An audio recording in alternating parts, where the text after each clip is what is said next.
Mga kwento ng lagim.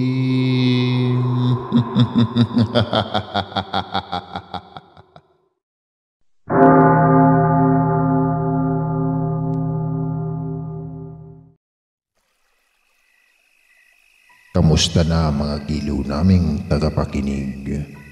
Pwede po kayong mag-comment kung nasang lugar kayo para ma-shoutout namin kayo at kung taga saan kayo. Maraming salamat mga giliw naming tagapakinig. Itago nyo na lang po ako sa pangalang Dolores, 47 anyos at kasalukuyang naninirahan sa lalawigan ng Antique. Isa po ako sa masugid na sumasabaybay ng mga bagong upload na stories sa inyong channel. Nakahiligan ko na ang pakikinig ng mga nakakatakot na kwento na pinapadala ng inyong mga sender. Dahil sa mga narinig kong mga istorya tungkol sa mga aswang ay nahimok akong ibahagi sa inyong programa ang sarili kong karanasan nang magtanan kami ng aking nobyo taong 1992 sa buwan ng Mayo. Ay nasa 16 anyos pa lang ako at maagang nabuntis dahil sa pagiging palakera ko. Medyo may kalandian din kasi ako ng mga panahong iyon kaya't maaga akong nabuntis. Gayunpaman, kahit na nagdadalang tao ako ay pinanindigan naman ito ng aking nobyo.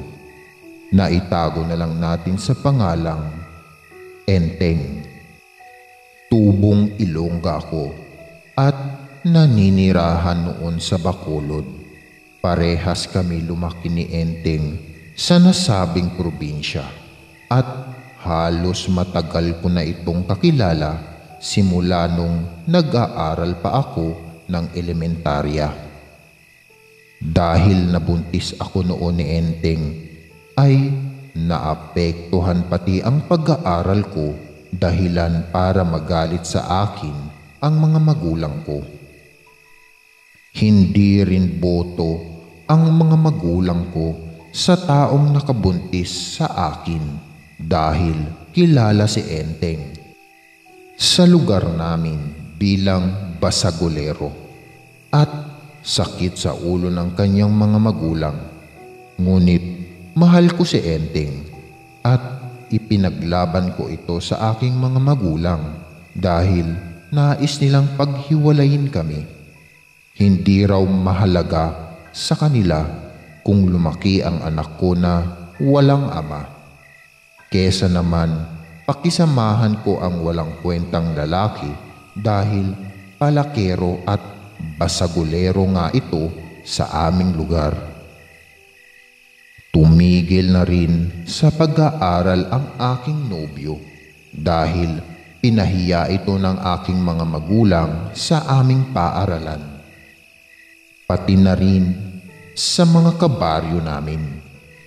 Isang gabi, palihim kaming nagkita ni Enteng sa madalas naming tagpuan dahil may mahalaga raw itong sasabihin sa akin. Dolores, mainit ang dugo sa akin ng mga magulang mo. Pati sina nanay at tatay ay galit sa akin. Plano ko sanang tumungong Antique. Doon muna ako maninirahan kina lolo at lola. Naroon naman ang ibang kamag-anakan ko. Nais mo bang sumama sa akin? Sampit nito sa akin. Mama, magtatanan tayo, Enteng? Utal kong tanong. Parang ganun na nga, Dolores. Sasama ka ba? Sambit muli nito sa akin. Oo, Enteng. Sasama ako sa iyo. Ayaw kong magkalayo tayo. Hindi rin ako papayag na isisilang ko ang sanggol na walang kinikilalang ama. Sagot ko naman sa kanya. Nang gabing iyon ay napagkasunduan namin na lisanin ang aming lugar at tutungo ng Antique, kung saan naninirahan ang lolo at lola nito. Bukas ng madaling araw din ang nakatakdang pagtatanan namin para walang makakita sa amin. Nang makauwi ako sa amin ay maingat akong nag-iimpake ng personal kong mga gamit. Iniiwasan ko rin makalikha ng ingay dahil natutulog na ang aking mga magulang at kapatid. Matapos kong mag-impake ay nag-iwan ako ng isang liham para hindi rin mag-alala ang aking mga magulang. Subalit, hindi ko inilagay sa sulat kung saan ako tutungo. Nang makarating kami ng terminal ay doon na kami nagpalipas ng gabi sapagkat 3:00 pa ng madaling araw ang nakatalagang biyahe. Gayunpaman, hindi ako nagsisisi na sumama sa aking nobyo kahit na hindi ko alam kung ano ang kahihinatnan nito. Basta ang alam ko ay mahal ko si Enteng at takot ako mawala siya. Nang makarating kami ng Antique ay agad naman akong ipinakilala ni Enteng sa kanyang lolo at lola, pati na rin sa iba nitong kamag-anakan na halos magkalapit lang ang kanilang mga bahay. Naging maayos naman ang unang araw ko ng pamamalagi sa kanilang tahanan dahil malugod nila akong tinanggap. Simple lang ang pamumuhay ng mga kaanak ni Enteng, pagtatanim ng gulay at pag-aalaga ng mga manok at baboy ang pinagkukunan ng kabuhayan ng kaniyang lolo at lola. Kinabukasan, inutusan si Enteng ng kanyang lola na mamalengke sa bayan. Nais ko sanang sumama, ngunit pinigilan ako ni lola dahil nagsisilipa na raw sa kanilang baryo ang mga dayong aswang. Hindi na rin bago sa akin ang ganoong mga nilalang dahil naniniwala ako sa mga aswang, lalo na't laking probinsya ako. Subalit, nagpumilit ako sumama dahil nais ko rin makita ang ganda ng kanilang lugar. Kaya't walang nagawa si Lola Lagring kundi pumayag, ngunit binigyan ako nito ng santo ara bilang pangontra sa mga bati at pati na rin sa mga nilalang na tinatawag na aswang. Nang makarating kami ng palengke ay agad naman kami bumili ng mga inutos ni Lola Lagring. Lahat ng iyon ay pangunahing pangangailangan sa pang-araw-araw. Matapos naming bumili ay agad naman kami tumungo sa paradahan ng jeep. Samantala, habang nasa loob kami ng jeep ay hinihintay na mapuno ito ng pasahero, ay isang matandang babae ang nakaupo sa aking harapan at matalim akong pinagmamasdan. "Iha, ilang buwan na yang dinadala mo?" Usisang tanong ng matandang babae sa akin. "Magtatatlong buwan na ho ito, Lola." "Bakit po?" Uwi ka ko naman dito sabay tanong. Mukhang buo na ang sanggol sa sinapupunan mo. Maaari ko bang hawakan ang tiyan mo? Sambit nito na labis kong ikinagulat. Hindi naman ako sumang-ayon sa sinabi ng matandang babae. Ngunit dahan-dahan nito inilapit ang kanyang kamay sa aking tiyan. Ngunit sinita ito ni Enteng, kaya't hindi nito natuloy ang nais nitong gawin. Tila nainis ang matandang babae sa sinabi ni Enteng, kaya't tinignan siya nito ng masama. Nang mapuno ng pasahero ang jeep, ay agad namang pinaandar ng driver ang makina. Samantala, habang tumatakbo ang sinasakyan naming jeep, ay patuloy nakabaling ang paningin sa akin ng matandang babae at nakatuon ang mata nito sa aking tiyan. Nang mga panahong iyon, "Manong driver, para po," sambit ni Enteng nang makarating kami sa bukana ng sitio na nasa tabi ng kalsada. Nang huminto ang jeep, ay agad naman kaming bumaba ni Enteng at inilalayan ako nito, ngunit bumaba rin ng jeep ang matandang babae. Hindi na lang namin ito pinansin at nagpatuloy kami sa paglalakad papasok sa aming sitio. Saglit kong ibinaling ang aking paningin sa binabaan namin ng jeep at nanatili doon nakatayo ang matandang babae at sa amin nakabaling ang tingin. "Enteng, tignan mo ang matandang babae." Nananatili itong nakatayo sa kabilang kalsada at patuloy tayong pinagmamasdan. Wika ko sa aking nobyo. "Huwag mo ngang pansinin ang matandang yan. Mukha hindi naman siya taga rito." Tanging tugon ni Enteng sa akin. "Enteng, may aswang sa bubungan." Sambit ko dito, sabay turo sa mahabang dila ng aswang na unti-unting bumabalik sa bibig nito. Naghanap si Enteng ng bagay na pwedeng ipanglaban sa aswang. Dahil wala man lang matulis o matigas na bagay sa loob ng aming silid, nagulat na lang kami ni Enteng nang umangil ang aswang habang pagapang-gapang sa bubungan. Hindi kasi ito makababa sa bubong sa hindi ko alam na kadahilanan. Sapagkat ng gabing iyon ay naririnig namin ni Enteng ang boses ni na lolo at lola sa labas ng bahay. Pati ang ilang kaanak ni Enteng ay nasa labas na rin at pinagmumura nila ang nasabing aswang. Magkasama kaming lumabas ng bahay ni Enteng upang alamin ang kaganapan.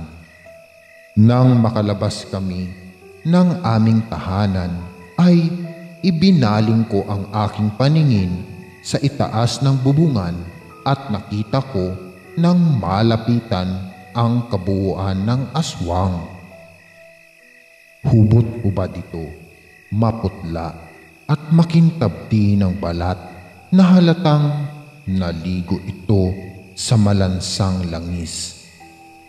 Buhaghag ang mahaba nitong buhok na may mapulang mga mata.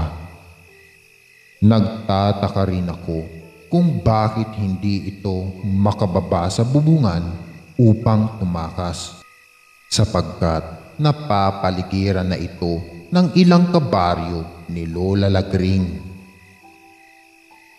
Dahil nagising na rin sila sa ingay ng mga kaanak ni Enteng. Dahil sa pangyayaring iyon ay kinuyog ng taga-baryo ang aswang. Sa bubungan, pinagtulungan nila itong patayin. gamit ang mahabang kawayan na may karit sa dulo na ginagamit sa pangkarit ng niyog. Halos duguan ang aswang nang bumagsak ito sa lupa at doon nila ito tuluyang pinatay. Matapos nilang paslangin ang aswang, ay bumalik ito sa dati nitong anyo bilang tao. At hindi nga ako nagkakamali ng hinala dahil ang matandang babae nga ang nasabing aswang. Nang gabing iyon ay sinunog nila ang katawan ng dayuhang aswang. Inayos na rin ni Enteng ang nasirang bubong doon sa aming silid. Kinabukasan, habang nag-aagahan kaming lahat sa hapagkainan, ay naisipan kong tanungin si Lola Lagring kung bakit hindi makababa sa bubungan ang aswang na parang may kinakatakutan. Lola Lagring, bakit po hindi makababa ang matandang aswang kagabi sa bubungan? Kung tutuusin, ay kaya naman itong tumalon upang tumakas. Usisang tanong ko dito. Dolores, nang sumigaw ka ng malakas kagabi, ay agad naman kaming nagising ni lolo mo. Nag-aaligaga akong lumabas ng bahay. Bit-bit ang walis tingting. Ipinatayo ko ito sa labas ng ating tahanan sa silid ng dingding para hindi ito makababa at makatakas. Isa ang walis tingting sa kinakatakutan ng mga aswang. Paliwanag naman ni Lola sa tanong ko. Dahil sa sinabi ni Lola Lagring, ay malinaw na sa akin ang lahat. Sa mga nagdaan pang mga buwan, ay isinilang ko ang isang malusog na sanggol. Naging ulirang ama naman si Enteng at hindi kami pinabayaang mag-ina. Nagsusumikap ito magtrabaho para maibigay ang mga pangangailangan ng aming anak.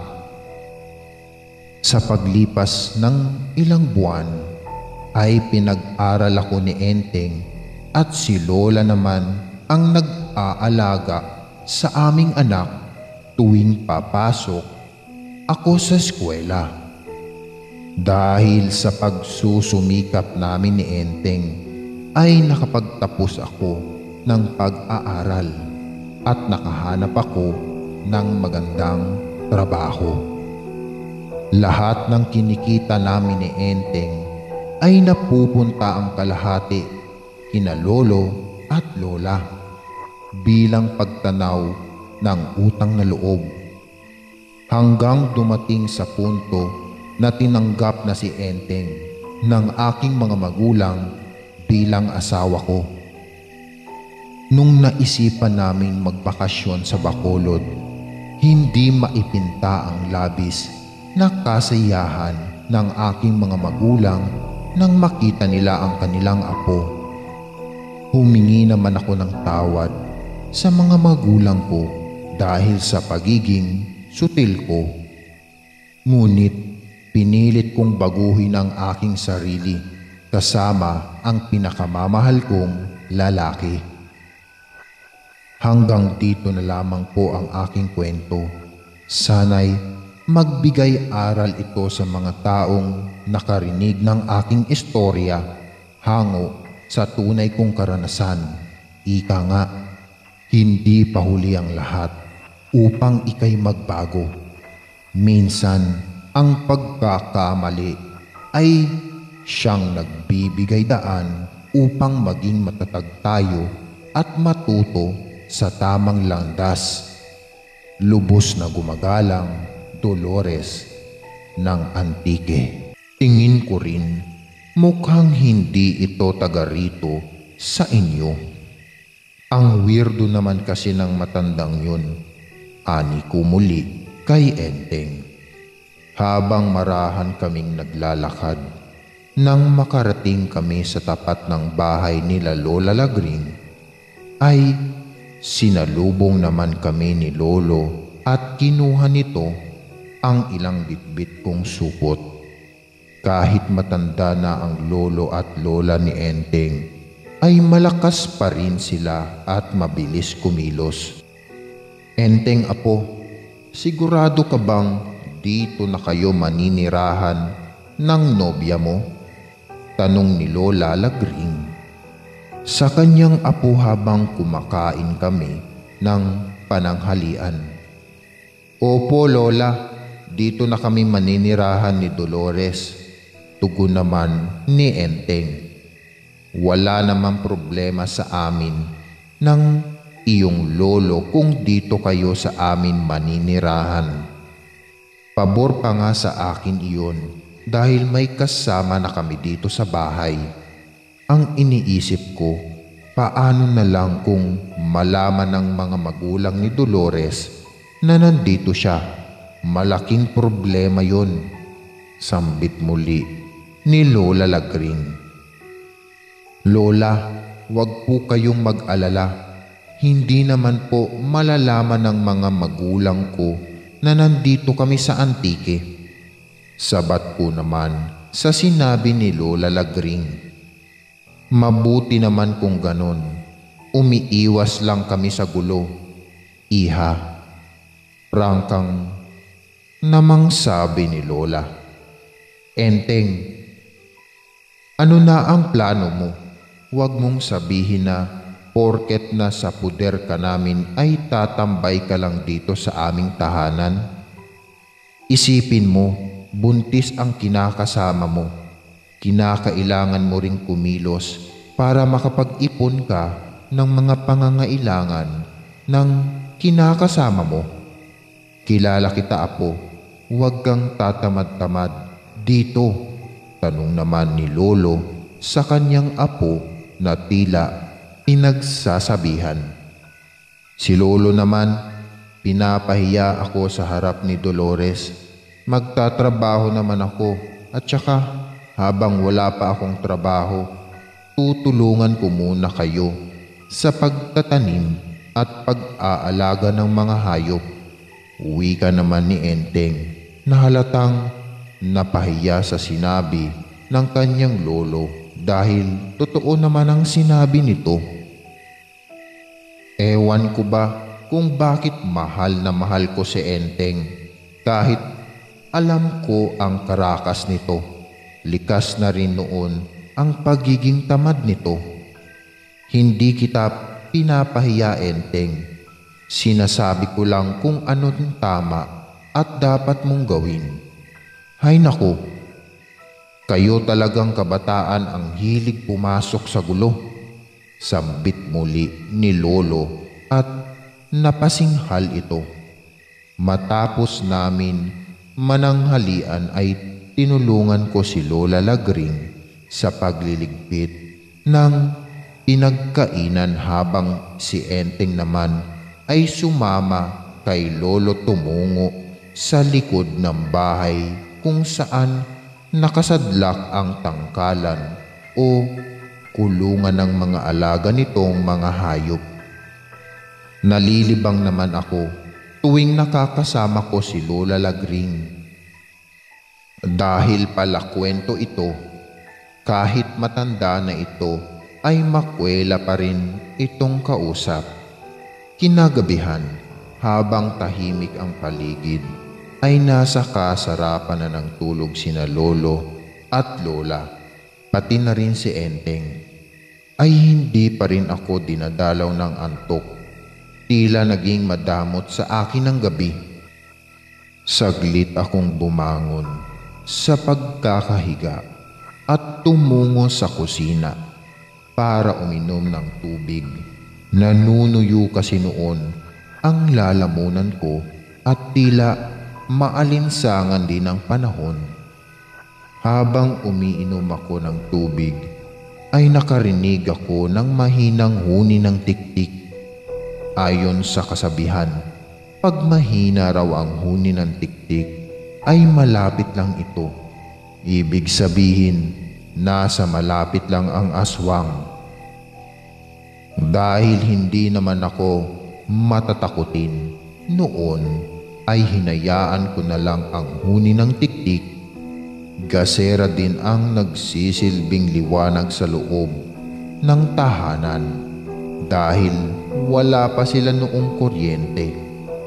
Pati na rin ang ibang kaanak ni Enteng. Ngunit nang pabalik na ako sa aming silid, ay tila nararamdaman ko na parang may mga matang palihim na nagmamasid sa akin.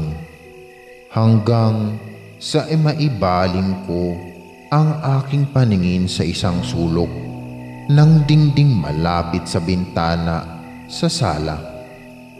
Napaiktad na lang ako nang masilayan ko ang mapupulang mata na sumisilip sa maliit na butas ng dingding. At dahil hindi naman ako matatakutin ng mga panahong iyon, ay mabilis kong dinampot ang aking tsinelas at walang habas kong ibinato sa nilalang na sumisilip sa dingding. Matapos kong maibato ang bakya kong tsinelas, ay umangil ito na tila nasapul ko ang mata nito.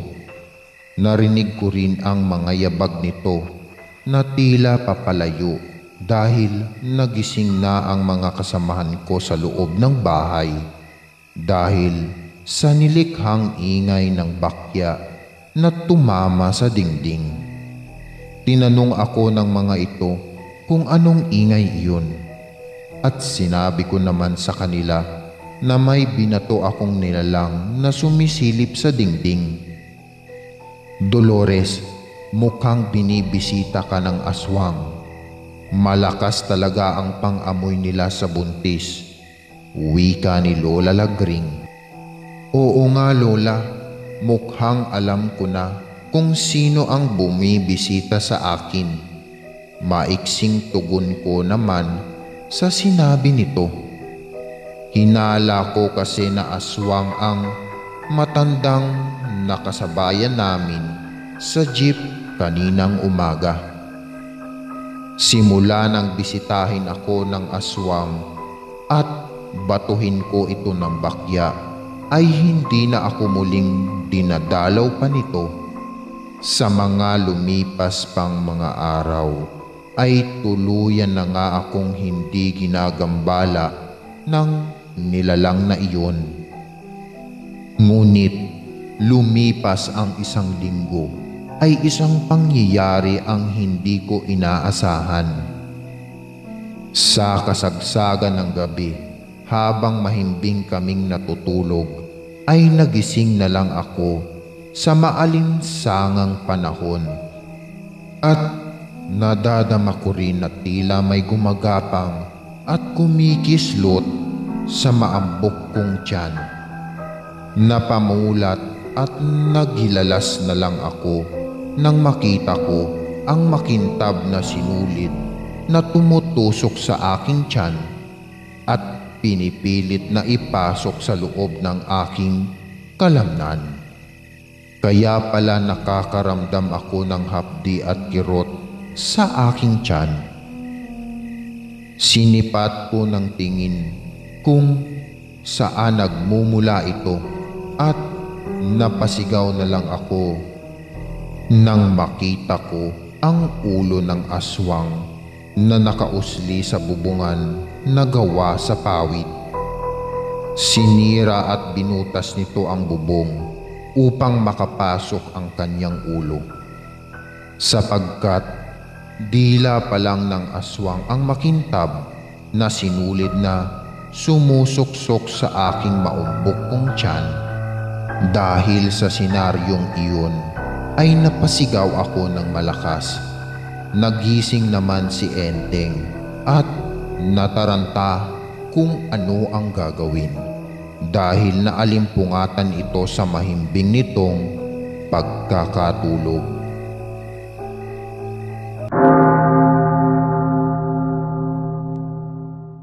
Nagmulat ng mga mata ang 20 anyos na binatang nagngangalang Ernesto. Sa nanglalabong paningin ay nakita niyang nasa loob siya ng isang silid. Nakahiga siya sa puting kama. Kahit blurred pa ang paningin ay lumingalinga siya. Bigla siyang napabalikwas ng bangon nang mapagtantong silid iyon sa isang ospital.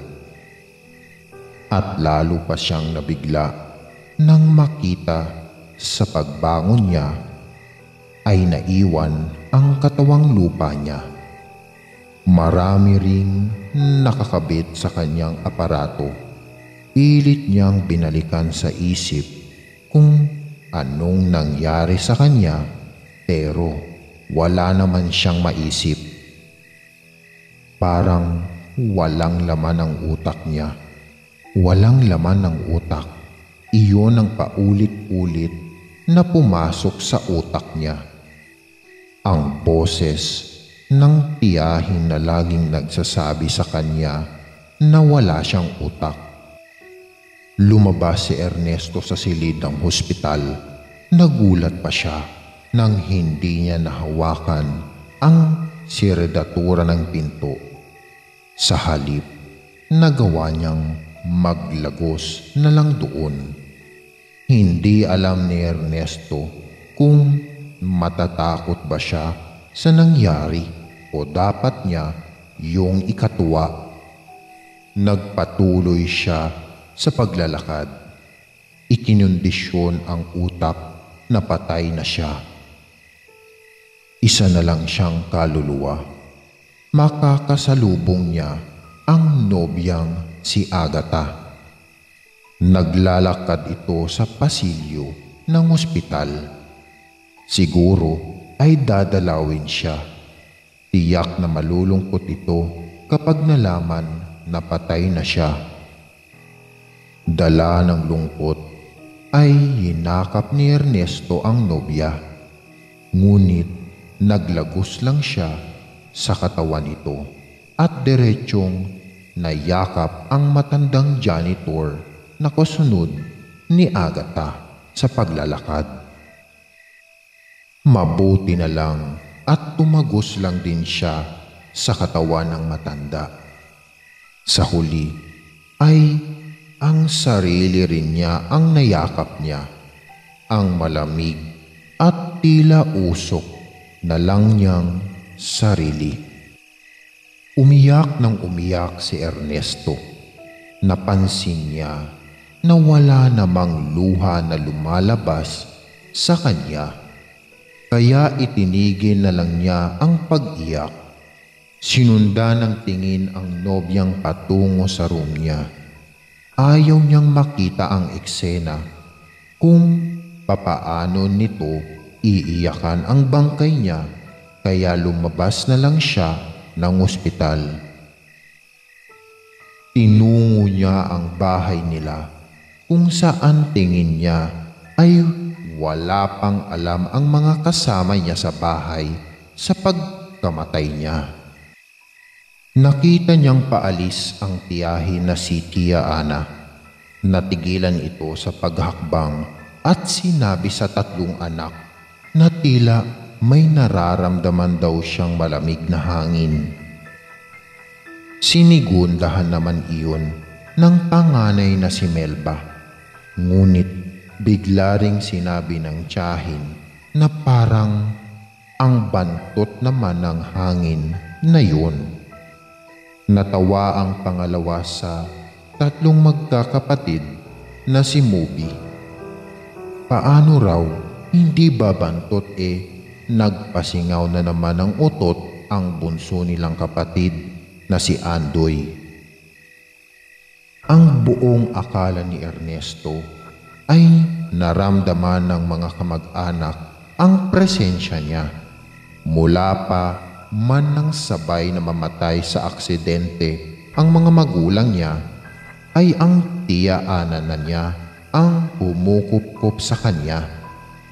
Pero hindi naging maganda ang trato nito sa kanya. Ginawa siyang alilang kanin. Gayunpaman, ipinagpapasalamat pa rin niya na kinupkup siya nito. May pagkain at bahay siyang nasilungan sa loob ng 10 taon mula nang maulila siya. Dahil kaluluwa na lang siya, nalaman niya ang saloobin ng mga kamag-anak niya sa kanya. Ang tiya niya ay narinig niyang chinichika sa nakasalubong na kapitbahay na, "Naku, ang pamangkin kong yun, masipag naman ng konti, sadyang may katigasan lang ang ulo. Kahit pagsabihan kong huwag nang magmotor ay sige pa rin. Kaya ayun na aksidente." Nalaman niyang iyon pala ang dahilan kung bakit siya nasa ospital. Pero naalala rin niya na ang tiyahin mismo ang madalas mag-utos sa kanya na maningil ng mga pautang nito at siyempre gamit ang motor dahil malayo-layo ang bahay ng mga sinisingil niya. Ang pinsan niyang si Ate Melba, nalaman niyang ito pala ang nagnakaw ng jersey niya para ibigay sa boyfriend. Pinagbintangan pa niya si Moby. Si Moby naman, nakita niyang pumasok sa kwarto niya, binuksan ang drawer niya at inamoy-amoy ang brief niya. Muntik nang mapamura si Ernesto. Sinasabi na nga raw ba niya at bakli ang pagkalalaki nitong pinsan niya at siya pa talaga ang natipuhan. Kaya pala madalas siyang ilibre ang bunsong si Andoy, 10 taong gulang. Dito siya na-touch nang makita niya itong saglit na nagdasal sa harap ng altar nila. At narinig niyang sinabi nito na sana ay makauwi na siya sa bahay. Mapapaiyak na sana siya sa tuwa nang biglang dugtungan nito na si Kuya Ernesto lang daw kasi niya ang masarap magluto sa kanila. Hindi siya makakain ng maayos hanggat hindi nakakabalik mula sa ospital ang kuya niya. Naisip naman niyang puntahan ang mga kaibigan. Si Estong na itinuring niyang best friend ay busy sa trabaho at walang pakialam kung nasa ospital man siya. Ang isa pa niyang tropa na si Boyet ay inaabala naman ang sarili sa pagtambay at pakikipag-inuman kung kani-kanino. Bukod sa mga taong yun ay wala nang maisip puntahan si Ernesto. Naglagalag na lang siya sa parang isang ligaw na kaluluwa. Hanggang sa abutan na siya ng dilim sa daan, napahinto siya sa paglalakad nang makita ang grupo ng mga tila demonyo sa daan.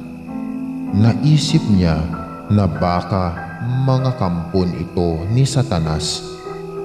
Baka susunduin na siya.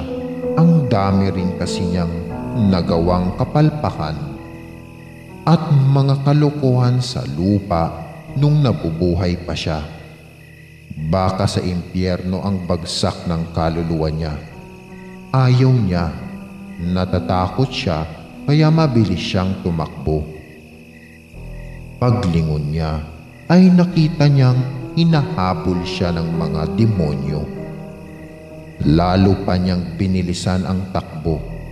Pero mas mabilis ang mga demonyo sa kanya kaya naabutan siya at napalibutan ng mga ito. Humikit si Ernesto at inisip na baka pwede siyang maglaho. Hindi ba multo na lang siya at sa mga nababasa niyang horror stories, ang mga multo ay may kakayahang daw na maglaho. Kaso hindi iyon nangyari.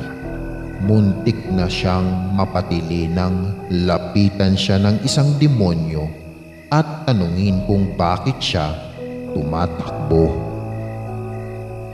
pati tuloy sila ay napatakbo at hinihingal pa. Napatingin si Ernesto sa mga demonyo. Hinihingal nga ang mga lintik. Papaano naman daw siya hindi tatakbo? Nakakita siya ng mga demonyo. Tinanong niya sa mga ito kung bakit ba siya hinahabol. Anang isang demonyo, kaya siya hinahabol ay para itanong kung may kakilala ba siyang boy at milagro. Ito kasi ang susunduin nila, pero napakagala, hindi nila maabutan. Napakamot ng ulo si Ernesto. Sinabihan niya ang mga tanginang demonyo na puntahan sa bahay. Ibinigay niya ang address. Hintayin na lang niya itong dumating doon. Matapos yun ay iniwan na ni Ernesto ang mga demonyo. Sa paglalakad niya ay nakakita naman siya ng liwanag mula sa di kalayuan. Nakakasilaw ang liwanag na yun. Tila ba inaakit siyang lumapit. Naisip niya na baka iyon ang liwanag na magdadala sa kanya sa kalangitan. Kinakabahan siya, bagamat marami siyang nagawang pagkakamali sa buhay, ay alam niyang marami rin naman siyang nagawang kabutihan sa kapwa. Kaya posible rin na tanggapin siya sa langit. Naalala pa niya ang pelikulang Ghost. Nag-emote siya na para bang siya ang bidang lalaki ron. Unti-unti ang hakbang niya papalapit sa liwanag. Marahan, puno ng kaba ang bawat segundo. Nang makatapak pa siya sa gitna ng bilog na liwanag, ay tumingala siya at hinintay ang pagtangay sa kanya ng liwanag paakyat sa langit. Pumikit pa siya, ngunit bigla naman itong nawala. Umandar ang liwanag. Napansin ni Ernesto na dumilim, kaya't napadilat siya. Nakita niyang umaandar ang liwanag sa kabilang side. Kaya pala ay hindi naman pala talaga iyon liwanag na magdadala sa kanya sa kalangitan, kundi liwanag lang na nagmumula sa isang pabrika. Napasentro lang saglit sa kalsada at bumalik na ulit ito sa loob ng pabrika dahil may inaayos pala roon.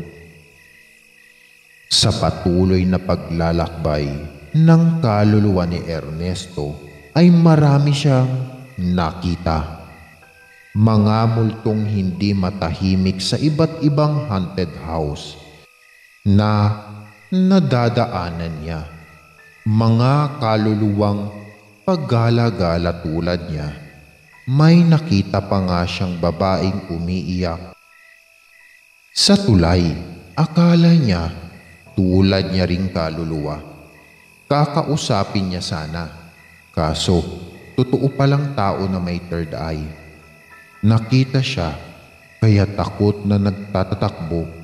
Nakakita rin siya na tila anghel na palipad-lipad sa kalawakan.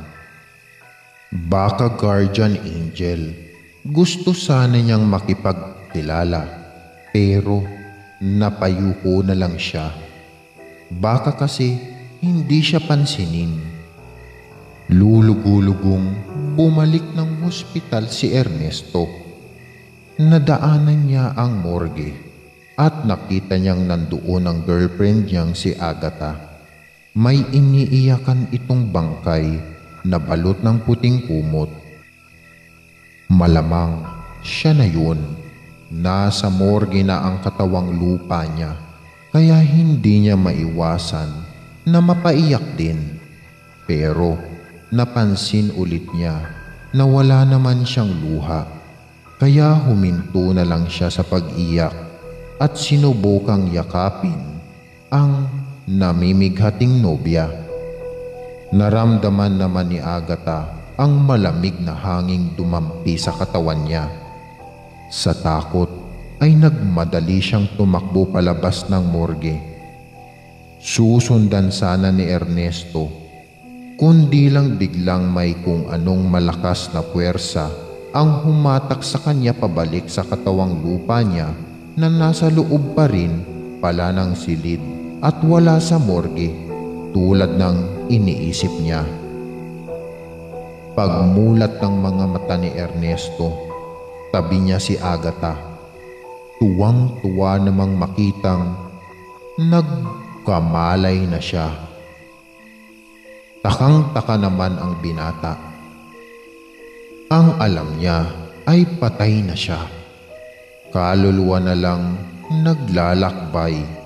Nakakita pa nga ng demonyo at liwanag ng mga multo at anghel. Nakita rin niya ang mga mahal niya sa buhay at nalaman ang saloobin nila sa kanya. Ikwinento niya lahat sa nobya. Sa huli ay natawa si Agatha. Ang iniiyakan niya raw sa morgue ay yung kaibigan niya na kamamatay lang sa ospital din na yun. Namatay ito sa sakit, pero si Ernesto nalagay man siya sa bingit ng kamatayan. Talaga raw umasa siya na mabubuhay pa ito dahil lagi niya itong ipinagdarasal. Bumababa pa siya sa chapel ng ospital at doon nananalangin ng taimtim para sa kaluluwa nito na sana ay maayos na makabalik sa sariling katawan. Alam daw kasi niya na kapag nasa bingit ng kamatayan ng isang tao ay naglalakbay na ang kaluluwa nito at ganoon mismo ang nangyari kay Ernesto. Nagpapasalamat ang binata sa nobya niyang hindi siya iniwan sa ganoong kalagayan. Napangiti rin siya dahil batid niya ang tunay na kulay ng mga taong nakapaligid sa kanya. Naalala niyang bigla si Boyet na hinahanap ng mga demonyo. Nung araw na palabas na sila ng ospital, nakasalubong nila si Boyet na isinugod ng nanay nito sa emergency room. Sa loob-loob ni Ernesto, natagpuan na pala ito ng mga bobong demonyo. Siguro, sinunod ang utos niya na hintayin na lang ito sa bahay. Pero ayos lang naman na nawala na ito. Mawawala na ng sakit ng ulo ang nanay niya. Pasaway kasi ito sa magulang. Lasenggo at basagulero pa. Rest in peace, bulong ni Ernesto. At sumakay na sila ng taxi ni Agatha pauwi. Habang sakay ng taxi, nang laki ang mga mata ni Ernesto. Paano'y nadaanan nila ang grupo ng mga demonyo. Mukhang may susunduin na naman ang mga ito.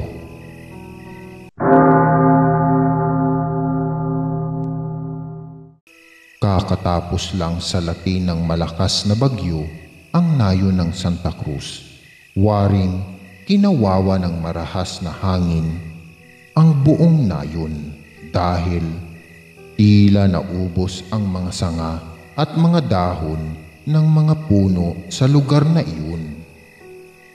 Hirap na hirap tuloy maghanap ng madarapuan ang tiktik at maarting aswang na si Kadyo.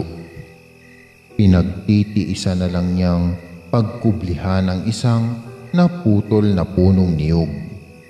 Paano nasabing maarte? Aba, dahil hindi siya basta-basta lang nambibiktima ng mga buntis. Dahil kung baga sa langka ay kailangang munang pahinugin ng bunga upang mas masarap lantakan. Ika nga, hindi masarap paghinog sa pilit. Gusto niya ay iyong kasing linamnam ng balot pag hinihigop ang sanggol ng kanyang malasinulid na dila sa sinapupunan ng mga ina. Sa tinagal-tagal din ng panahon ay hindi pa siya kailanman nahuhuli ng mga tao na siya ang bumibiktima sa mga buntis na kababaihan sa kanilang nayon. Siyempre ay nag-iingat talaga siya. Dahil nga sa bagyo ay gasera lamang ang mga tanglaw ng bahay-bahay dahil pati kuryente ay binagyo rin. Kaya pusikit ng kadiliman ang buong nayon. Pero hindi hadlang ang karimlan ng gabi upang maliwanag na makita ng tiktik na si Kadyo ang bawat pangyayari buhat sa itaas ng puno ng niyog. Andun siya at patiwarik na nakakapit at nagmamatsyag, nagmamarites kumbaga. Inaamoy-amoy rin niya ang hangin kung may mabangong halimuyak na nanggagaling sa buntis sa kanilang lugar. Wala. Namputya naman sa nagdaang naglalagablab na tagtuyot ay walang nabuntis sa lugar nila. Siguro ay walang naglalabing-labing dahil tila impyerno pag nadidikit sa kapwa balat. Lugi tuloy ang negosyo ni Kadyong Aswang. Hindi nakabuo ang mga tao sa kanilang nayon. Gutom na tuloy siya at takam na takam sa lasa ng malinamnam na sanggol. Buhat sa putol na puno ng niyog ay nakarinig siya ng kakaibang ungol. Yun. Nagulat niyang wika at muntikan pa siyang makabitiw sa pasiwarik na pagkakakapit sa puno. Hindi nakaligtas ang ungol sa kanyang malapaniking mga tenga. Mga ungol buhat sa isang kubo na walang ilaw. Kakaibang ungol, hindi nahihirapan, kundi nasasarapan. Nanlaki tuloy ang mga mata ni Kadyo na sadya ng luwa at malalaki. Malawak din siyang napangiti ng ma-realize kung anong klaseng ungol iyon. Pagkuway na papalakpak pa siya sa labis na tuwa na tuluyan na niyang ikinahulog sa puno. Impit niyang irit dahil sa sakit ng pagkakabagsak sa puno. Tsaka iinot-inot na muling umakyat sa puno ng niyog. Hindi pa tuluyang nakakapwesto sa taas si Kadyo. Nang muli ay isa pang malapit na kubo naman ang nakikita niyang tila nililindol. Aba, may dilubyo yata. Napakapit na tuloy siya ng mahigpit sa puno ng niyog. Abay, mahirap nang muling mahulog, masyakit. Muli ay napangisi si Kadyong Aswang nang ma-realize kung bakit mukhang tila dilubyo naman ang kubo ng isang bagong kakakasal pa lang na mag-asawa. Alam na talaga ngisi niya. Gusto sana niyang manilip pero baka mainggit lang siya sa mainit na eksena. Sige, humayo kayo at magpakarami para happy si Tommy. Sa halip ay wika na lang niya na sayang-saya talaga. Tiis lang ng konti, Kadyo, at pagkalipas lang ng ilang buwan ay mabubondat ka na naman. Pakonsuelo niya sa sarili. Ika nga, pag may tiyaga ay may linaga. Napabilang pa sa daliri ang aswang at kinukuwenta ang mga buwan. Ay, tsak, marami na naman siyang maaaning sanggol. So excited. Guys, pag wala talagang kuryente ay iba ang pinaglilibangan ng mga tao. Ani pa sa sarili ni Kadyo. Saka iiling-iling na nilisan ang pamatay-inggit na lugar na iyon. Makalipas nga ang ilang buwan ay iisang babae lamang ang pahiyad-hiyad na naglalakad-lakad sa kanilang nayon, si Ligaya.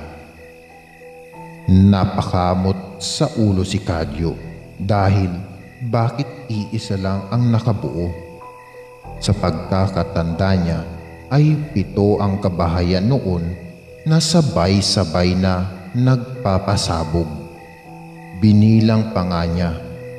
Hindi na nga bale, hindi naman siya na 0. Sobrang pagpipigil din sa sarili ang ginawa ni Kadyong tik-tik sa nakalipas na mga buwan. Nagkasya na lang muna siya sa pagbisita at pang-amoy-amoy tuwing gabi sa buntis na si Ligaya.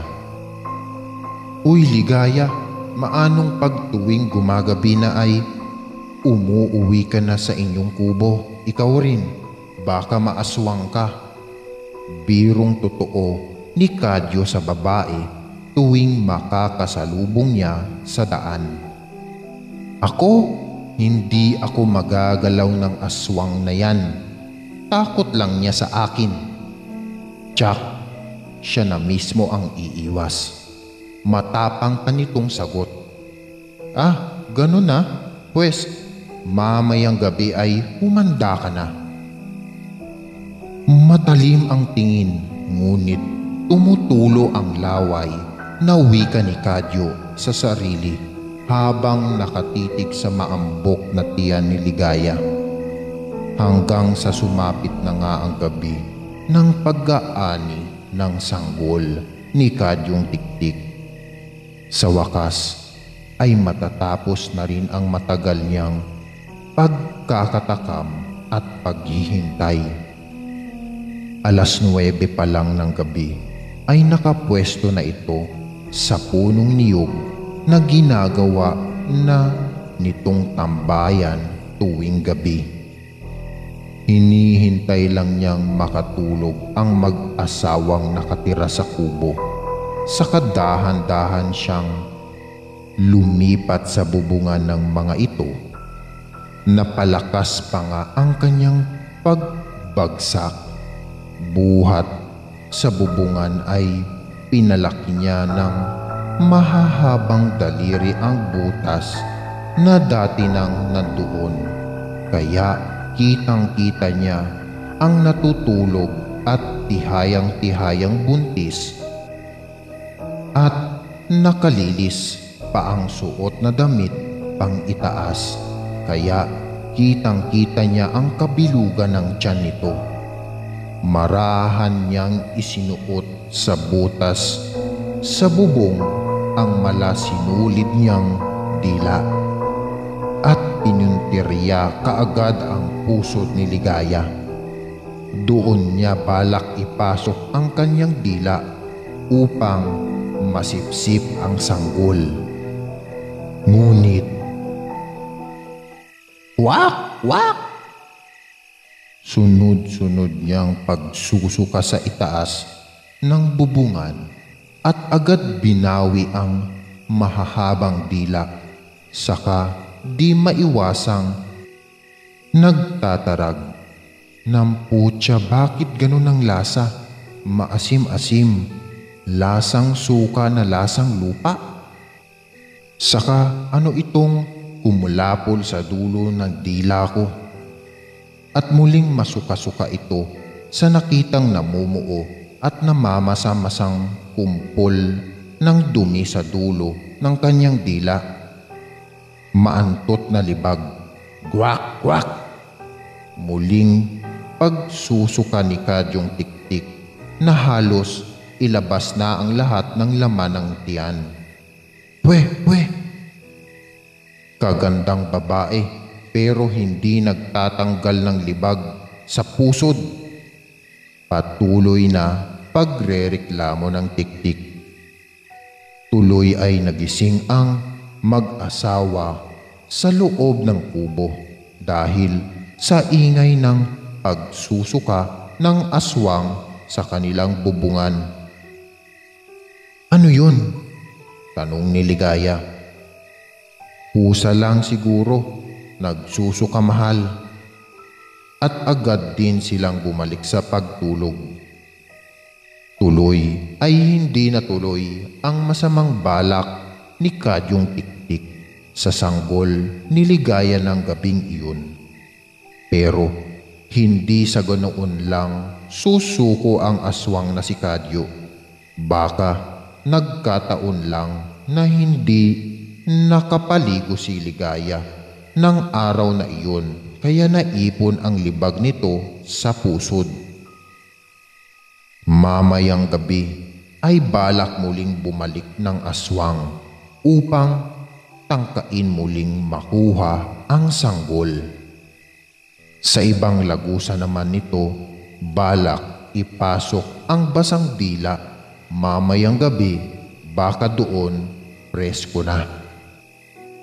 Lalo lang tuloy siyang nagutom pag naiisip ang lasa ng sanggol, pero pag naiisip din niya ang karanasan noong nagdaang gabi ay kulang na lang mawalan siya ng gana.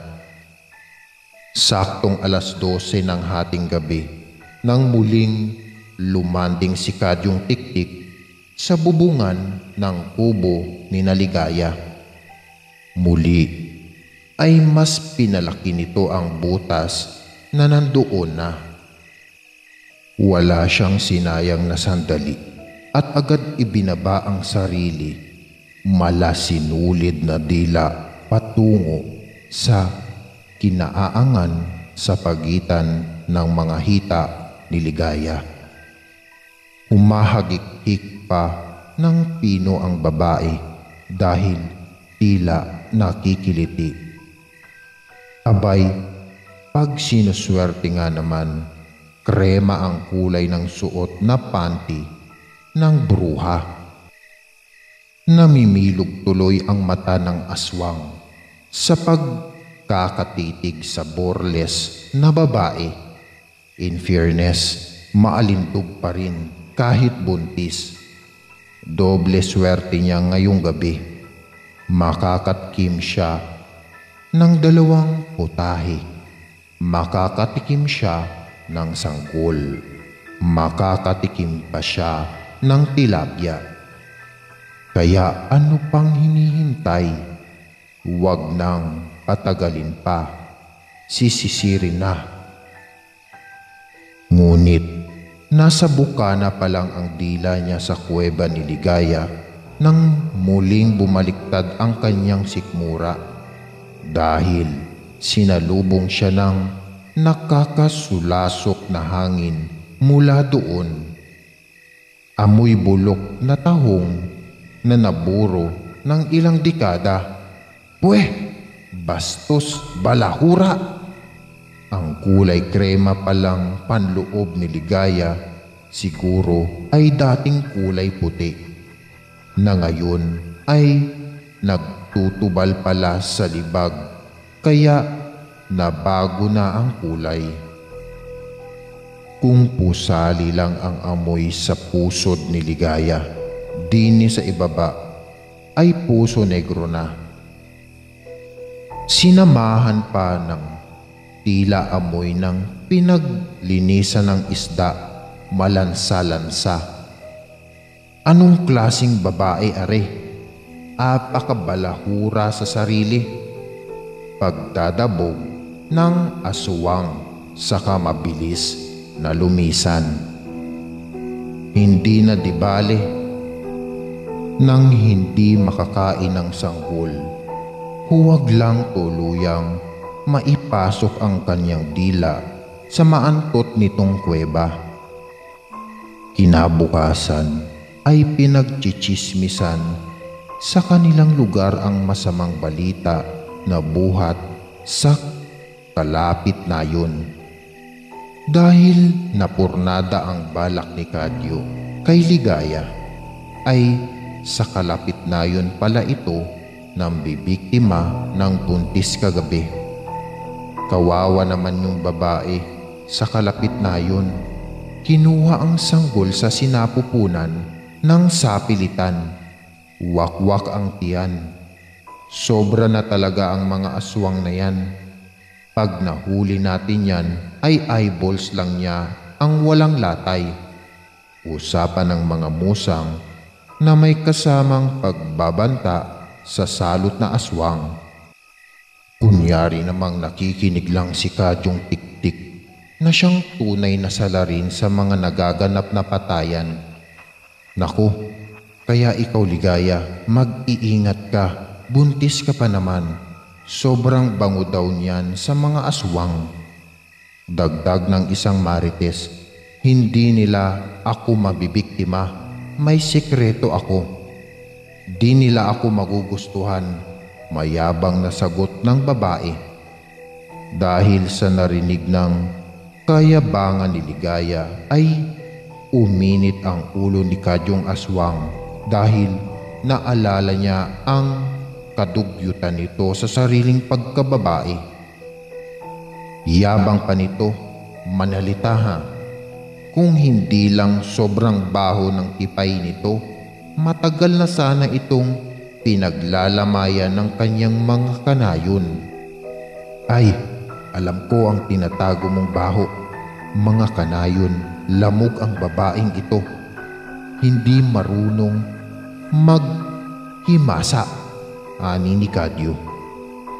Paano kang mabibiktima ng tiktik ay daig mo pa ang nagburo ng bulok na tahong sa amoy ng tsipepay mo. Kahit sino talagang aswang ay matutroma sa amoy ng bulok na binagoongan mong perlas. Mabuti na lang at matibay ang sikmura ng aswang. Hindi nahimatay sa amoy ng sayo at nakalipad pa ng matulin kagabi. Nagkatingin na naman ang mga taong nakikinig at nagtataka sa winika ni Kadyo. Tuloy ay iisa ang sumilid sa kanilang isipan. Nahuli sa sariling matabil at mahabang dila ang salot na tiktik na matagal na nilang hinahanting. Isa-isang kumuha ng pwedeng ipanghambalos ang mga tao at kaagad ay pinaikutan si Kadyo. Paano mong nalamang bulok ang amoy ng tahong ng asawa ko? Di mo ba alam na kaya ko yan pinakasalan dahil gusto ko ng eksotik na lasa? Tanong ng mismong asawa ng babae. Siguro ay ikaw ang tiktik na matagal nang nambibiktima dito sa ating lugar, ano? Dagdag naman ng isa pa.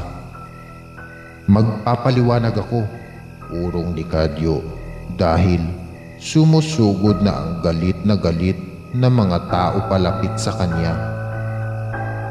Huli na nang ma-realize ni Kadyo na ipinahamak siya ng kanyang mahahabang dila. Bugbog sarado ang natamo ng tiktik sa kamay ng mga kanayon. Nalutas din ang matagal nilang problema sa tiktik na aswang na bumibiktima sa kanilang nayon sa matagal na panahon. Salamat sa hindi paghihimasa ni Ligaya. Nahuli rin sa wakas ang salarin Bago naman tuluyang matodas ng mga kanayon, si Kadyong Aswang ay nagpilit itong gumapang palapit sa asawa ni Ligaya. May gusto kasi itong itanong dito bago tuluyang mautas. Curious kasi talaga siya.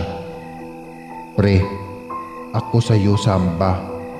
Paano mo kinakaya? I mean, paano mo napagtitiisan? Isa ka bang balbal na uri ng aswang na mahilig sa bulok na laman ng tao? Natatawang umiling naman ang lalaki, saka inakbayan ang naghihingalong tiktik. Pare, ito'y isang malupit na sikreto, ani ni asawa ni Ligaya. Ano yun pre? I-share mo naman. Pamimilit pa ni Kadyo. Naniniwala kasi sa isang makabagong kasabihan, ani naman ng lalaki. Ano nga pre? At nang lalaki pa ang butas ng ilong ni Kadyong Tiktik sa paghihintay ng kasagutan. Pag mahal mo pre, kainin mo. Tuloy tapik nito sa balikat ng aswang. Kahit mabaho, tumango ang lalaki. Mas masarap nga ang lasa ng maantot. May kakaibang flavor. Sayang ang pagkakataon mo pre. Di sana'y natikman mo rin siya. Oh my gulay, ay kinat. Mamamatay na lang ako sa bugbog ng mga tao. Huwag lang sa baho ng tahong ng asawa mo. At tuluyan na ngang nautas si Kadyong Tiktik na hindi makapaniwala sa nakuha niyang sagot.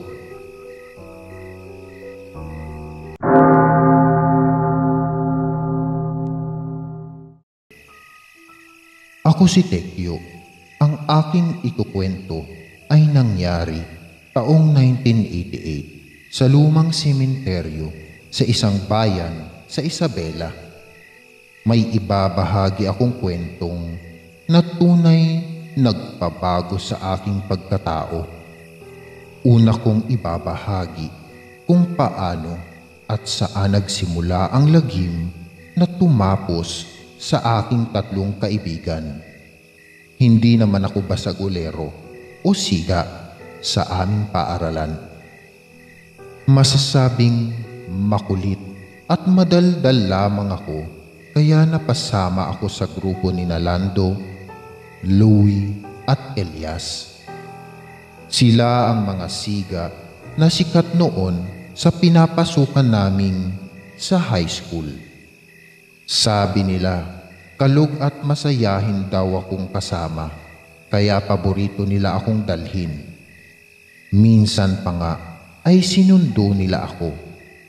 Graduating na kami noon sa 4th year nang maganap ang hindi inaasahang pangyayari. Tandang-tanda ko pa, ika-28 buwan ng Marso, alas 9 ng gabi. Palihim akong sinundo ni Nalando, Louie at Elias. Sumalisi ako ng alis ng bahay, sakay ng bike. Angkas ako ni Louie ay natanong ko siya kung bakit at anong dahilan.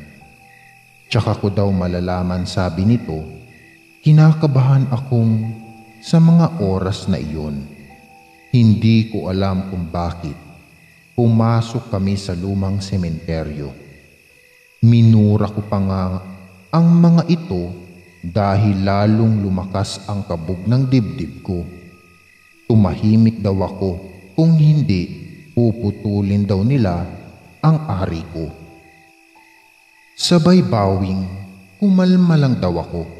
Takot na takot siya noon nang huminto ang bike at inaya niya ako sa isang sulok sa ilalim ng isang malaking punong kahoy.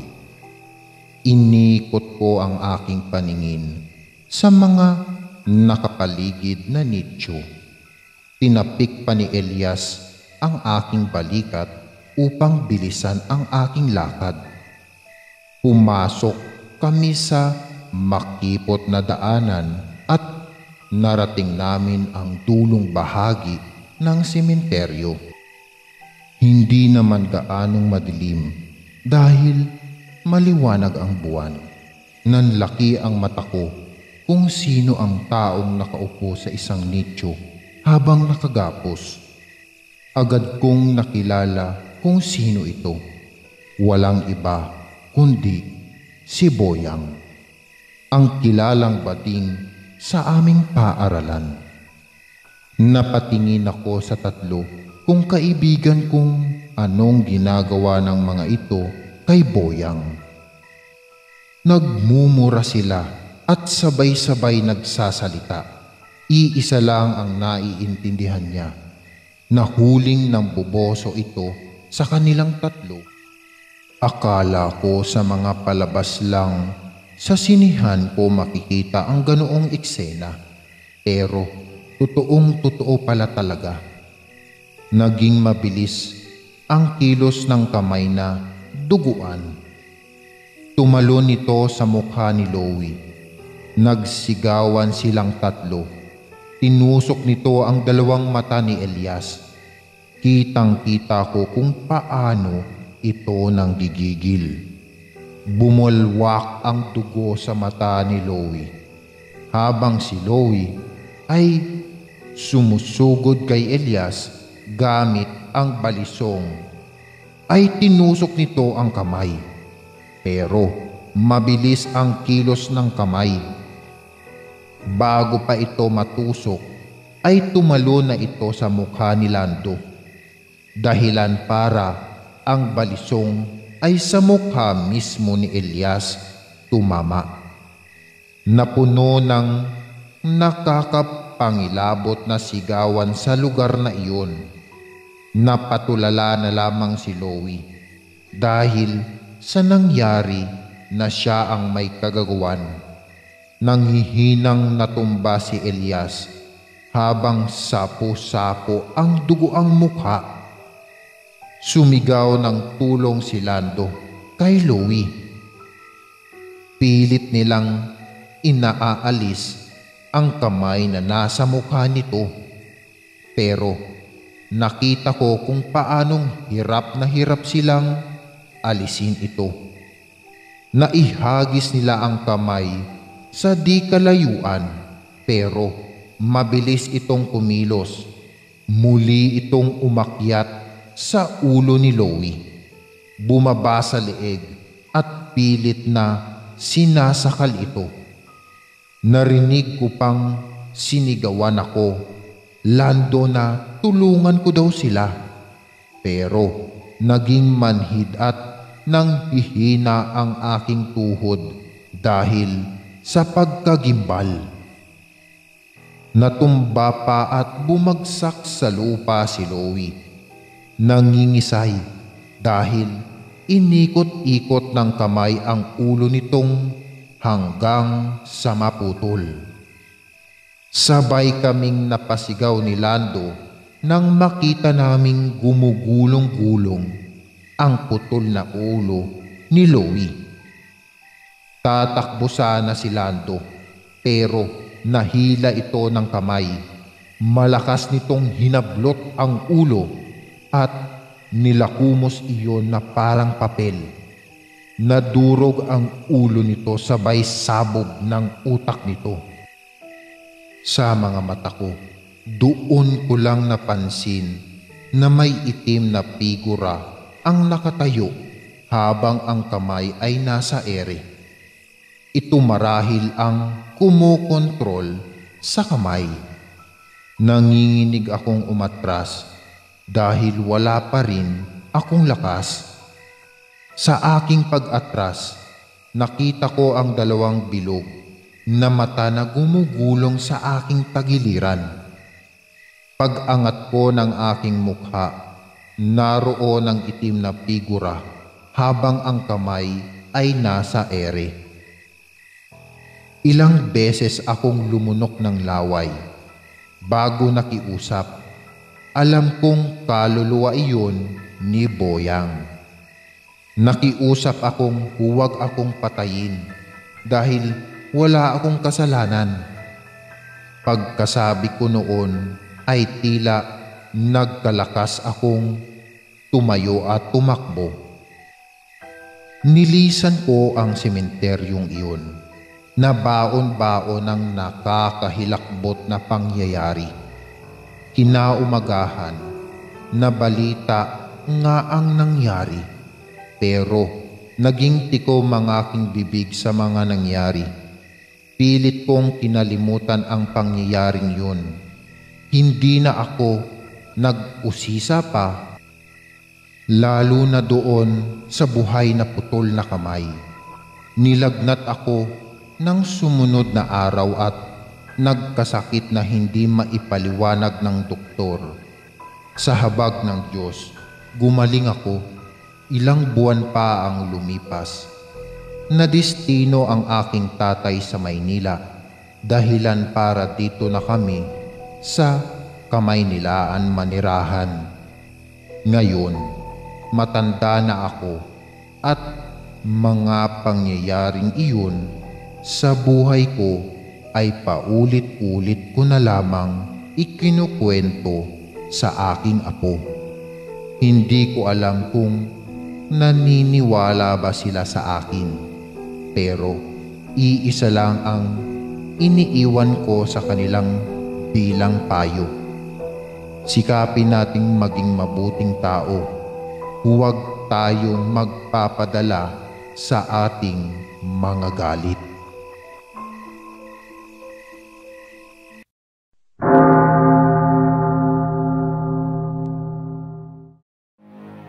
Maraming salamat mga giliw naming tagapakinig. Huwag po nating kalimutan mag-subscribe at mag-like ng ating channel para sa mga kwento ng lagi.